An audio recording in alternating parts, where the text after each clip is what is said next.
Hello दोस्तों, स्वागत है आप सभी का हमारे इस चैनल पर। दोस्तों, हम लोग गुप्त साम्राज्य पढ़ रहे थे और गुप्त वंश में हम लोग पढ़ रहे थे। पिछले वीडियो में हम लोगों ने पढ़ा था गुप्तकालीन सामाजिक स्थिति और धार्मिक स्थिति के बारे में, और आज हम लोग पढ़ेंगे गुप्तकालीन कला और साहित्य के बारे में, और ये अंतिम वीडियो होगा गुप्तकाल पर। इसके बाद आपका गुप्तकाल कंप्लीट हो जाएगा। गुप्तकालीन कला एवं साहित्य। गुप्तकाल कला एवं साहित्य की दृष्टि से स्वर्णकाल था। इस काल में स्थापत्य कला मतलब वास्तुकला, यानी जिस कला के अंतर्गत इमारतें बनाई जाती हैं, स्मारक बनाए जाते हैं, उसी को स्थापत्य कला कहते हैं। मूर्ति कला और चित्रकला के साथ साथ अन्य विविध कलाओं का भी उत्थान हुआ। अब गुप्तकालीन कलाओं की विशेषताएं निम्नलिखित हैं।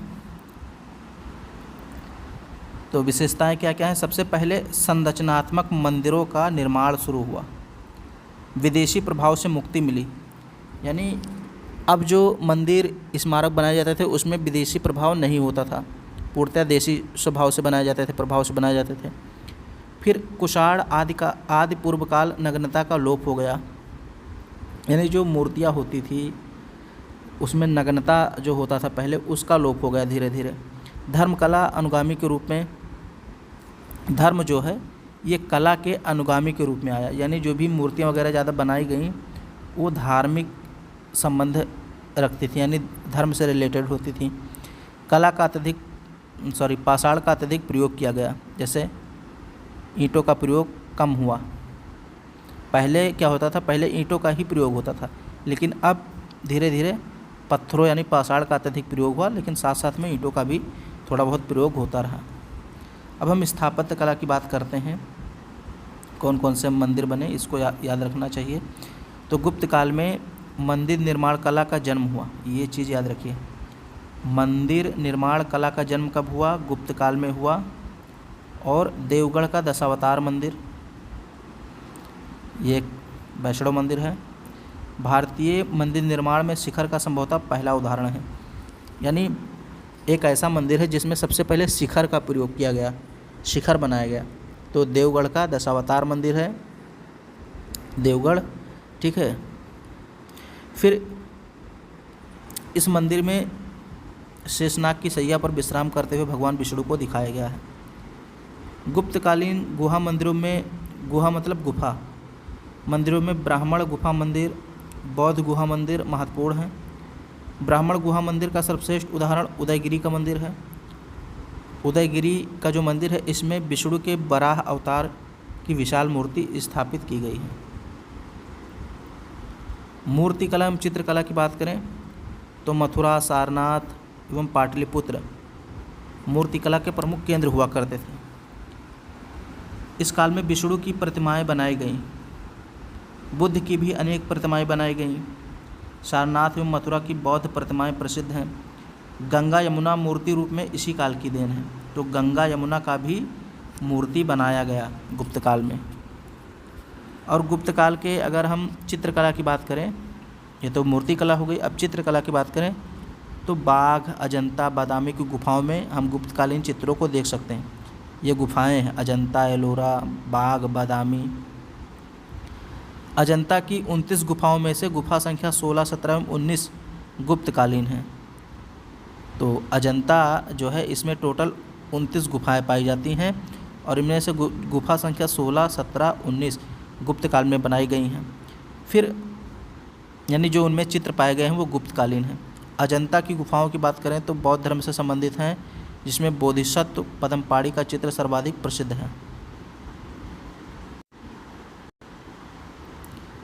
ये यहाँ पर आप याद रखिएगा, ये गुप्तकालीन मंदिर हैं। तिगवा का विष्णु मंदिर, ये जबलपुर मध्य प्रदेश में है, तिगवा का विष्णु मंदिर। फिर भूमरा का शिव मंदिर, ये सतना मध्य प्रदेश में है, सतना जिला है मध्य प्रदेश का। नचना कुठारा का पार्वती मंदिर, ये पन्ना मध्य प्रदेश में है। देवगढ़ का दशावतार मंदिर, ये उत्तर प्रदेश के ललितपुर ज़िले में है। और भीतर गांव का मंदिर, ये कानपुर उत्तर प्रदेश में है। तो ये सब याद रखना कौन सा मंदिर कहाँ पे पाया जाता है। तो ये हो गया कला, यानी चित्रकला, स्थापत्य कला, मूर्ति कला। अब हम लोग शिक्षा एवं साहित्य की बात करते हैं। शिक्षा एवं साहित्य। तो गुप्त काल में पाटलिपुत्र, वल्लभी, उज्जैनी, काशी, मथुरा ये शिक्षा के प्रमुख केंद्र थे। वल्लभी हो गया जो कि गुजरात में है, उज्जैनी मध्य प्रदेश में, काशी उत्तर प्रदेश में, मथुरा उत्तर प्रदेश में, पाटलिपुत्र बिहार में। तो ये सब शिक्षा के प्रमुख केंद्र थे। नालंदा भी आगे चलकर विश्वविख्यात शैक्षणिक केंद्र के रूप में विकसित हुआ।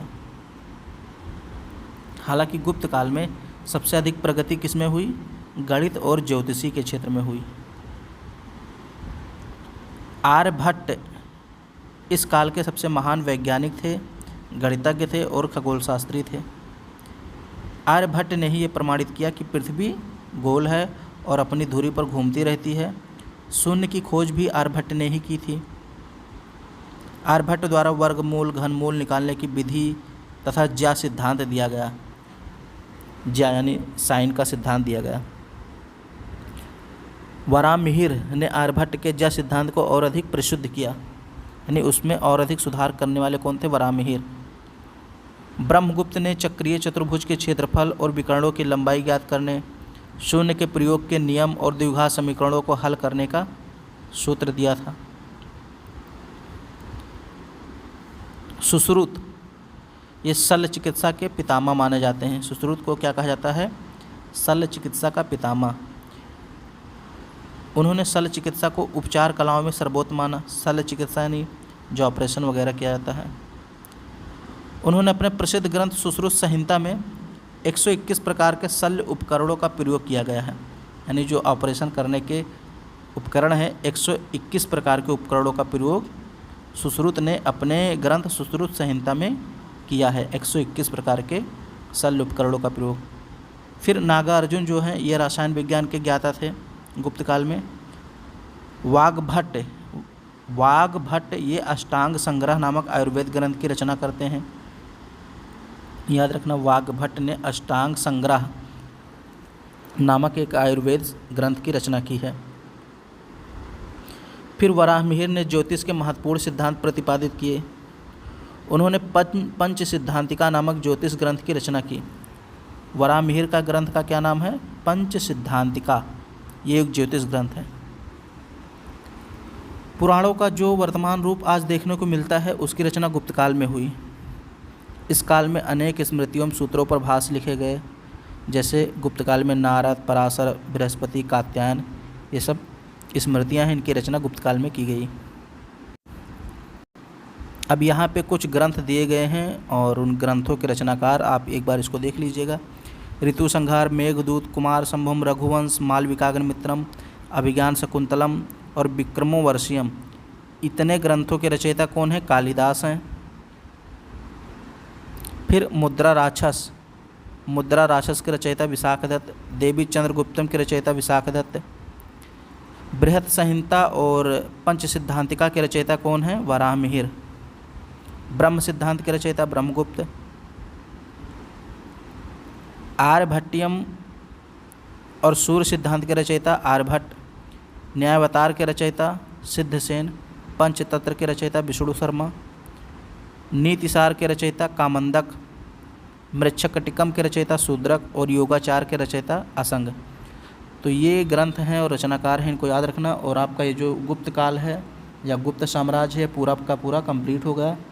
अब आगे हम लोग गुप्तोत्तर काल के बारे में पढ़ेंगे, जिसमें हम लोग हर्षवर्धन और पुष्यभूति वंश, उसके समय जो भी वंश थे, चाहे मैत्रक वंश हो, गौड़ वंश हो, ठीक है, इन सब के बारे में पढ़ेंगे। और फिर राजपूतों के बारे में पढ़ेंगे। फिर धीरे धीरे आपका चैप्टर, आपका ये जो सिलेबस है कंप्लीट हो जाएगा। वीडियो पसंद आए तो इसको लाइक कर दीजिए। चैनल पे पहली बार आए हैं तो चैनल को सब्सक्राइब कीजिए। अपने सभी दोस्तों में शेयर ज़रूर करें।